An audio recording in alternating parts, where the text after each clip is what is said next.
وصلی اللہ وسلم علی رسولہ المصطفى ونبیہ المجتبى وامینہ علی وحی السماء شافع الشفعاء یوم الجزاء وعلى آلہ واصحابہ افضل الخلائق بعد الانبیاء اما بعد اعوذ باللہ من الشیطان الرجیم بسم اللہ الرحمن الرحیم یا ایہا الذین آمنوا کتب علیکم الصیام کما کتب علی الذین من قبلکم لعلکم تتقون صدق اللہ العظیم اللہم صلی علی محمد النبی الأمی وعلی آلہ واصحابہ وازواجہ وبارک وسلم تسلیما کثیرا کثیرا۔ برادران اسلام، دوستو، بزرگوں اور بھائیوں، مالک کائنات کا لاکھ لاکھ شکر اور احسان ہے کہ پروردگار عالم نے پھر زندگی میں ایک بار رمضان المبارک کی بہاریں نصیب فرما دی۔ حضور نبی رحمت صلی اللہ علیہ وآلہ وسلم 3 مہینے پہلے یہ دعا فرمایا کرتے تھے، اللہم بارک لنا فی رجب و شعبان وبلغنا رمضان۔ اور جب رمضان قریب آتا تو آپ صلی اللہ علیہ وسلم یہ دعا کرتے، اللہم سلمنی لرمضان وسلم رمضان لی وسلمہ لی متقبلا۔ امام الانبیاء صلی اللہ علیہ وسلم جس مہینے کو پانے کی دعائیں کر رہے ہوتے، اللہ جل شانہ نے ہمیں بن مانگے وہ بہاریں نصیب فرما دی۔ ہمارے اکابر کا یہ معمول تھا کہ رمضان المبارک کے آنے سے خوش ہوتے اور رمضان المبارک گزرنے کے بعد 6 مہینے دعا کرتے، اللہ ہمارا یہ رمضان قبول فرما لے، اور آنے سے پہلے 6 مہینے دعا کرتے، اللہ ہمیں رمضان نصیب فرما دے۔ رمضان پانے کے بعد پھر 6 مہینے دعا ہوتی کہ اللہ اسے قبول فرما لے۔ تو یہ بہت بڑی سعادت ہے کہ بخشش والا مہینہ، رحمت والا مہینہ، نجات والا مہینہ جو اللہ نے ہمیں نصیب فرمایا۔ اس ماہ مبارک کا ہر دن بابرکت ہے، اس کی ہر رات پر نور ہے، اس کا ایک ایک لمحہ قیمتی ہے، گناہوں کو جلانے والا ہے، نیکیوں کا وزن بڑھانے والا ہے، اور یہ نور سے منور ہے، خوشبو سے معطر ہے، روشنی سے لبریز ہے، میٹھی بھوک ہے، اور پر کیف تراوی کی رکعات ہیں، بہاریں ہی بہاریں ہیں جو اللہ جل شانہ نے ہمیں زندگی میں پھر نصیب فرمائی۔ جو حیثیت سید الانبیاء صلی اللہ علیہ وسلم کی نبیوں میں ہے، وہی حیثیت مہینوں میں رمضان المبارک کی ہے۔ وہ نبیوں کے سردار تو یہ مہینوں کا سردار۔ جیسے سید الانبیاء صلی اللہ علیہ وسلم قیامت کے دن گناہگاروں کی شفاعت فرمائیں گے، ایسے ہی سید الشہور یعنی رمضان یہ روزے داروں کی شفاعت کرے گا۔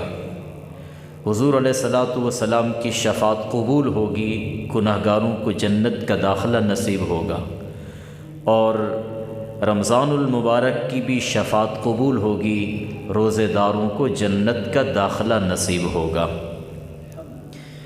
جو حیثیت سارے شہروں میں حرم پاک کی ہے، وہی حیثیت سارے مہینوں میں رمضان المبارک کی ہے۔ جیسے حرم پاک سارے شہروں میں سب سے زیادہ مقدس ہے، ایسے ہی رمضان المبارک یہ سارے مہینوں میں سب سے زیادہ مقدس ہے۔ جیسے حرم پاک اپنے سے دجال لعین کو دور رکھتا ہے۔ یہ جو دجال لعین آئے گا پوری دنیا کا چکر لگائے گا لیکن مکہ اور مدینہ میں داخل نہیں ہو سکے گا۔ ایسے ہی رمضان المبارک اپنے سے شیطان لعین کو دور رکھتا ہے کہ اس مہینے میں شیاطین کو جکڑ لیا جاتا ہے۔ عبداللہ ابن عباس رضی اللہ تعالی عنہما سے روایت ہے کہ جب رمضان کی پہلی رات ہوتی ہے تو عرش کے نیچے ایک ہوا چلتی ہے، اس ہوا کے زور اور شور سے جنت کے درختوں کے پتے کھڑکھڑانے لگتے ہیں اور جنت کے محلات کے جو دروازے ہیں ان کی کنڈیاں بجنے لگتی ہیں۔ اس سے ایک میٹھی خوبصورت آواز پیدا ہوتی ہے جو کبھی نہیں سنی گئی، تو جنت کی حوریں جنت کے بالا خانوں سے جھانکتی ہیں اور پوچھتی ہیں یا رضوان الجنہ ما ہذہ اللیلہ، اے رضوان جنت یہ کون سی رات ہے، یہ کیسی سرولی آواز ہے؟ تو رضوان جنت کہتا ہے یہ امت محمدیہ کے روزوں کی پہلی رات ہے۔ پھر مالک کائنات حکم فرماتے ہیں یا رضوان الجنہ افتح ابواب الجنہ، اے رضوان جنت آج جنت کے دروازے امت محمدیہ کے لیے کھول دے۔ اور پھر داروغہ جہنم سے اللہ فرماتے ہیں اغلق ابواب الجحیم، جہنم کے دروازے بند کر دے۔ پھر اللہ جل شانہ جبریل سے فرماتے ہیں اہبط الی الارض، زمین پہ اتر جا اور سرکش شیاطین کو قید کر دے تاکہ میرے محبوب کی امت کے روزوں کو خراب نہ کریں۔ تو شیاطین کو اس مہینے میں جکڑ لیا جاتا ہے، قید کر لیا جاتا ہے۔ تو جیسے حرم پاک اپنے سے دجال لعین کو دور رکھتا ہے، ایسے ہی رمضان المبارک اپنے سے شیاطین کو دور رکھتا ہے۔ اور اسی طرح جو حیثیت حضرت یعقوب علیہ السلام کی اولاد میں حضرت یوسف علیہ السلام کی ہے، وہی حیثیت سارے مہینوں میں رمضان المبارک کی ہے۔ جیسے حضرت یعقوب علیہ السلام اپنی ساری اولاد میں سب سے زیادہ محبت شفقت کا معاملہ حضرت یوسف سے کرتے تھے، ایسے ہی اللہ جل شانہ سارے مہینوں میں سب سے زیادہ بندوں کے ساتھ رحمت، کرم اور محبت کا معاملہ رمضان میں فرماتے ہیں۔ جیسے حضرت یوسف علیہ السلام کی برکت سے 11 بھائیوں کی غلطی معاف ہوئی، ایسے ہی رمضان المبارک کی برکت سے گناہگار مسلمان کے 11 مہینوں کے گناہ معاف ہوتے ہیں۔ اس قدر اس مہینے میں اللہ کی رحمت برستی ہے۔ اگر یوں کہہ لیا جائے تو بے جا نہیں ہے کہ سارا سال گناہگار اللہ کی رحمت کو تلاش کرتے ہیں تو رمضان میں اللہ کی رحمت گناہگاروں کو تلاش کرتی ہے، یا یوں کہہ لیا جائے کہ سارا سال اللہ کی رحمت تقسیم کی جاتی ہے تو رمضان المبارک میں اللہ کی رحمت لٹائی جاتی ہے۔ اس قدر اللہ کی رحمت والا یہ مہینہ ہے، رحمت الہی کے سیلاب کا مہینہ ہے، رحمت الہی کے سیلاب کا۔ جب سیلاب آتا ہے تو ہر چھوٹی بڑی چیز کو اپنے ساتھ بہا کے لے جاتا ہے، جب رمضان آتا ہے تو ہر چھوٹے بڑے گناہوں کو بھی ساتھ لے کے جاتا ہے۔ اور یہ اس مہینے میں رحمت الہی کی موسلادھار بارش برستی ہے۔ موسلادھار بارش، آپ جانتے ہیں جب بارش ہوتی ہے تو آسمان سے پانی برستا ہے، جو رمضان المبارک میں اللہ کی رحمت برستی ہے۔ اور جب کہیں بارش برستی ہے تو ویرانوں میں گھاس اگ آتی ہے اور مردہ چٹانوں کے سینوں پر درختوں کی کونپلیں نکل آتی ہیں اور مرجھائے ہوئے پھول شاداب ہو جاتے ہیں۔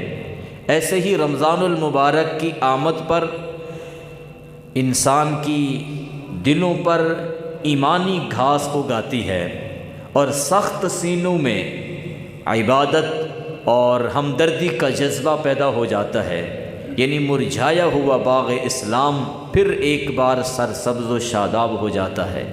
عطا رمضان مزرعۃ العباد، لتطہیر القلوب من الفساد۔ رمضان بندوں کی روحانی ایمانی کھیتی کا زمانہ آ گیا، ہر قسم کے خار اور دل کے فساد کو پاک کرنے کے لیے۔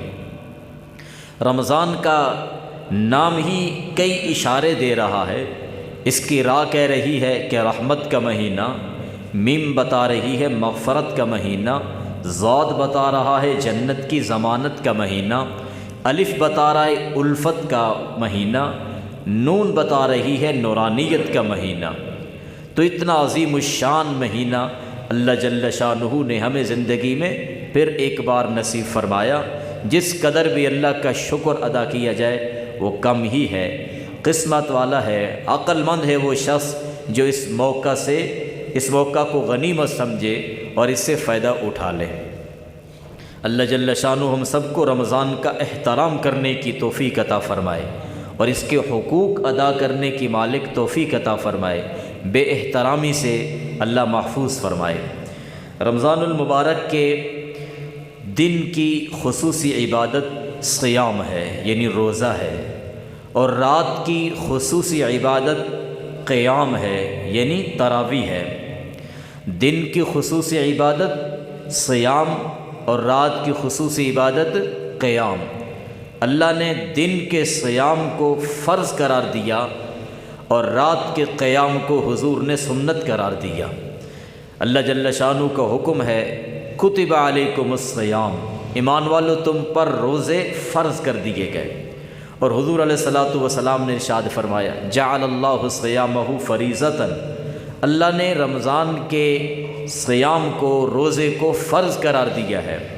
اور حضور نبی رحمت صلی اللہ علیہ وآلہ وسلم نے فرمایا سننت لکم قیامہ، میں نے اس مہینے کی رات کے قیام کو تمہارے لیے سنت قرار دیا ہے۔ حضرت عمر بن خطاب رضی اللہ تعالیٰ عنہ کے بارے میں آتا ہے جب رمضان المبارک کا مہینہ آتا تو آپ فرماتے لوگو تمہیں مبارک ہو ایسے مہینے کی جس میں نیکیاں ہی نیکیاں ہیں، اس کے دن میں صیام ہے، رات میں قیام ہے۔ اب صیام کا انعام کیا ہے اور قیام کا انعام کیا ہے، یعنی روزے کے فضائل کیا ہیں، تراویح کے فضائل کیا ہیں۔ تو روزے کے فضائل پر چند احادیث سماعت فرمائیں۔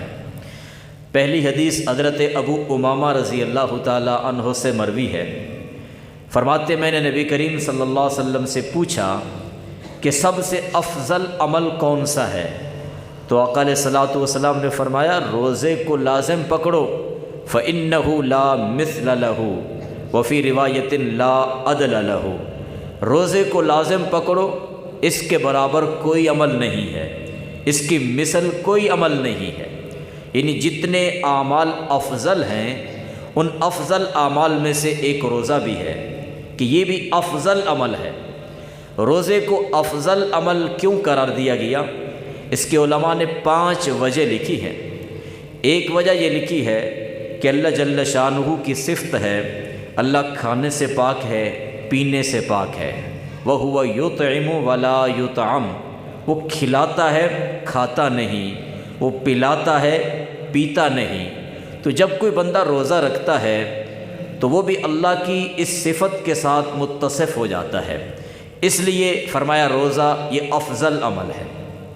اور دوسری وجہ علماء نے یہ لکھی ہے کہ روزہ جو ہے یہ ایک پوشیدہ عمل ہے، روزہ پوشیدہ عمل ہے، بندے کو پتہ ہوتا ہے، یہ اللہ جل شانہ کو علم ہوتا ہے، پوشیدہ عمل ہے، اور پوشیدہ عمل اللہ کو بہت پسند ہے۔ جیسے کہ ایک روایت میں آیا کہ اس دنیا میں سب سے زیادہ طاقتور چیز کون سی ہے؟ تو فرمایا پہاڑ ہیں، یہ طاقتور ہیں۔ پھر پوچھا گیا پہاڑوں سے زیادہ طاقتور کون سی چیز ہے؟ فرمایا وہ لوہا ہے جو پہاڑوں کو بھی توڑ دیتا ہے۔ لوہے سے زیادہ طاقتور کون سی چیز ہے؟ فرمایا وہ آگ ہے جو لوہے کو بھی کھا جاتی ہے۔ پھر پوچھا آگ سے زیادہ طاقتور کون سی چیز ہے؟ فرمایا وہ پانی ہے جو آگ کو بھی بجھا دیتا ہے۔ پھر پوچھا گیا پانی سے زیادہ طاقتور کون سی چیز ہے؟ فرمایا وہ چھپا ہوا صدقہ ہے، چھپا ہوا صدقہ ہے، یہ پانی سے بھی کائنات کی ہر چیز سے زیادہ طاقتور ہے۔ تو چھپا ہوا عمل یہ اللہ کو بہت پسند ہے۔ تو چونکہ روزہ بھی ایک پوشیدہ عمل ہے، اللہ کو پوشیدہ عمل پسند ہے، اس لیے فرمایا روزہ افضل عمل ہے۔ اور اس کی تیسری وجہ علماء نے یہ لکھی کہ روزہ اس میں جبر نفس ہے، نفس پر جبر کیا جاتا ہے، نفس کے ساتھ روزہ رکھ کر دشمنی کی جاتی ہے، اور نفس پہ جبر کرنا یہ اللہ کو بہت پسند ہے۔ اگر ہم اپنے دشمن کو کھلائیں گے تو اور زیادہ قوی ہوگا، اور اگر اسے بھوکا رکھیں گے تو گویا کہ وہ مغلوب ہوگا، ہم غالب ہوں گے۔ تو نفس کو جب بھوکا اور پیاسا رکھیں گے تو یہ گناہ پر دلیر نہیں ہوگا۔ تو نفس پر جبر کرنا اللہ کو پسند ہے۔ اللہ نے اپنے نبی سے فرمایا، حضرت داؤد علیہ السلام سے، عادی نفسک فإن محبتی فی عداوتہا، اے میرے پیغمبر داؤد اپنے نفس کے ساتھ دشمنی کرو، کیونکہ اس نفس کے ساتھ دشمنی میں میری محبت نصیب ہوگی۔ تو اس میں چونکہ نفس کے ساتھ دشمنی ہوتی ہے، اس لیے روزے کو افضل عمل کہا گیا۔ اور اس کی چوتھی وجہ علماء نے یہ لکھی کہ روزے میں شیطان پر بھی جبر کیا جاتا ہے، شیطان سے بھی دشمنی کی جاتی ہے، اور کیونکہ روزے کی حالت میں شیطان انسان کے وجود میں نہیں گھس سکتا۔ حدیث پاک میں فرمایا، ان الشیطان یجری فی الانسان کمجری الدم، شیطان انسان کی رگوں میں ایسے چلتا ہے جیسے خون چلتا ہے۔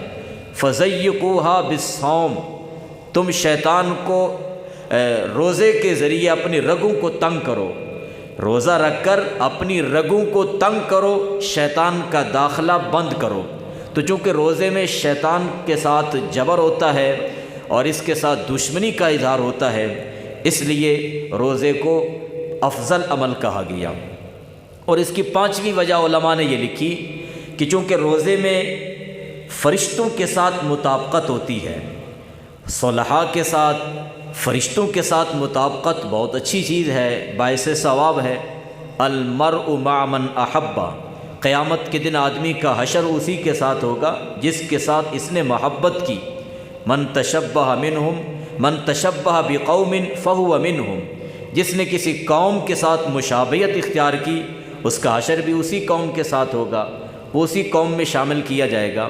تو چونکہ روزے کی حالت میں بندہ فرشتوں کے ساتھ مشابہت رکھتا ہے، مطابقت رکھتا ہے، فرشتے کھاتے بھی نہیں ہیں، پیتے بھی نہیں ہیں، تو انسان روزہ رکھ کر گویا کہ فرشتوں کے مشابہ ہوتا ہے، اس لیے فرمایا کہ روزہ افضل عمل ہے۔ تو حضرت ابو امامہ باہلی رضی اللہ تعالیٰ عنہ کی روایت سے معلوم ہوا کہ روزہ سب سے افضل عمل ہے۔ جس طرح حضرت ابو امامہ باہلی نے روزے کی فضیلت کو بیان کیا ہے، فضیلت روزہ والی روایت نقل کی ہے، اسی طرح اگر کوئی شخص روزہ کا تارک ہے، جان بوجھ کر روزہ چھوڑتا ہے، تو اس کی جو وعید آئی ہے حدیث پاک میں، اس کے راوی بھی حضرت ابو امامہ باہلی رضی اللہ تعالیٰ عنہ ہے۔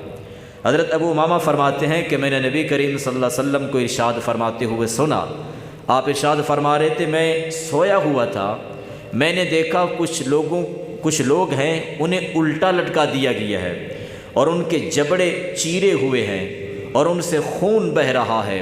میں نے پوچھا یہ کون لوگ ہیں؟ تو بتایا گیا یہ وہ لوگ ہیں جو روزہ نہیں رکھتے تھے، روزہ خور لوگ ہیں۔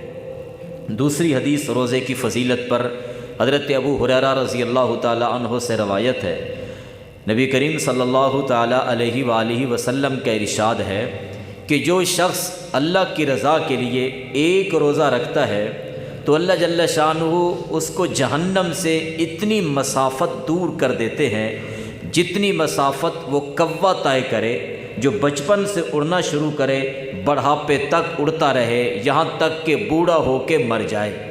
ایک کوا بچپن سے اڑے اور اڑتا رہے، بچپن میں بھی اڑے، لڑکپن میں بھی اڑے، بوڑھا ہو کے مر جائے تو کتنی لمبی مسافت طے کر جائے گا۔